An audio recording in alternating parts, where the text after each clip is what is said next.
Hello বন্ধুরা, তোমার সকলকে স্বাগতম তোমাদের চ্যানেল WB প্রাইভেট টিউশনে।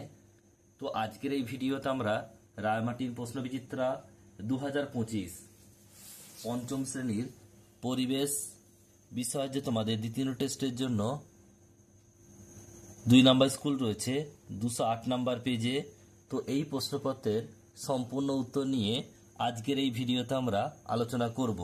তো চলো ভিডিও শুরু করা যাক। একের দাগে সঠিক উত্তরটি নির্বাচন করো। 1 পরিবেশ দিবস পালন করা হয়। অপশান নাম্বার ক সঠিক উত্তর হবে 5ই জুন। একের দাগে 2 বঙ্গোপসাগরের উপকূলের একটি স্থান হল দীঘা। অপশান নাম্বার গ। একের দাগে 3 বঙ্গভঙ্গ হয়েছিল যে বছরে 1905। নেক্সট প্রশ্ন, সুন্দরবনের একটি নদীর নাম বিদ্যাধরী। একের দাগের 5 মুর্শিদাবাদের হচ্ছে মিঠিপুর থেকে নদিয়ার নবদ্বীপ পর্যন্ত গঙ্গার নাম ভাগীরথী। একটি প্রাকৃতিক কীটনাশক হলো নিম পাতা। বাঁশের কেলা তৈরি করেছেন তিতুমির। সুন্দরবনের একটি বিখ্যাত প্রাণী হলো রয়্যাল বেঙ্গল টাইগার। বন্দে মাতরম গানটির রচয়িতা হলেন বঙ্কিমচন্দ্র চট্টোপাধ্যায়। একটি লুপ্তপ্রায় মাছ হলো সরপুঁটি। বাকি যে প্রশ্নগুলো রয়েছে তোমার পিডিএফে দেখে নেবে।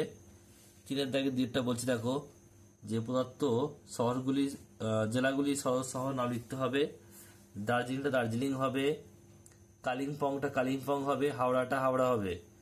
এর সঙ্গে রয়েছে যে কোন জেলার কোন শহরে শান্তিনিকেতন আশ্রম বিদ্যালয় আছে, এটা বীরভূম জেলার বোলপুর শহরে। বাকিগুলো তোমরা পিডিএফে দেখে নাও।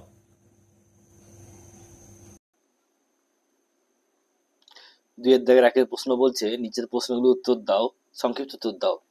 2 স্বাধীন ভারতের প্রথম প্রধানমন্ত্রী ও প্রথম শিক্ষামন্ত্রী কে ছিলেন? প্রধানমন্ত্রী ছিলেন স্বাধীন ভারতের প্রথম প্রধানমন্ত্রী জওহরলাল নেহেরু। আর স্বাধীন ভারতের প্রথম শিক্ষামন্ত্রী আবুল কালাম আজাদ। 2 দাগের 2টা বলছে যে তরাই অঞ্চল এর মাটি উর্বর কেন? উত্তর লিখবে, তরাই এর একটি বিরাট অংশ পর্বতের পাদদেশে অবস্থিত।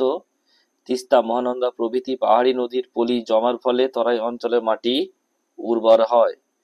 2 দাগের 3টা বলছে নিত্যবহ নদীতে সারা বছর জল থাকে কেন? বরফ গলা জলে পুষ্ট থাকার কারণে নিত্যবহ নদীতে সারা বছর জল থাকে। নেক্সট প্রশ্ন বলছে পশ্চিমবঙ্গের রাজধানী কোন শহর? পশ্চিমবঙ্গের কোন শহরটির প্রাচীন নাম তাম্রলিপ্ত? তা পশ্চিমবঙ্গের রাজধানীর নাম হচ্ছে কলকাতা, আর পশ্চিমবঙ্গের তমলুক শহরটির নাম ছিল তাম্রলিপ্ত। কাজু বাদাম ও আম চাষের জন্য পশ্চিমবঙ্গের কোন কোন জেলা বিখ্যাত? কাজু বাদাম পূর্ব মেদিনীপুর জেলা, আর আম হচ্ছে মালদা জেলা। নেক্সট প্রশ্ন পরেরটা বলছে যে ধাপ চাষ কি? বেশি রাসায়নিক কীটনাশক ব্যবহারের একটি অসুবিধা লেখো, আর ডিবিসি এর পুরো নাম লেখো। বলছে পাহাড়ের ঢালু জমিতে সিঁড়ির মতো ধাপে ধাপে জমি কেটে কেটে চাষ করাকে ধাপ চাষ বলে। ধাপ চাষে একদিকে যেমন ভূমিক্ষয় কম হয়, অন্যদিকে চাষের জন্য বেশি জমিও পাওয়া যায়।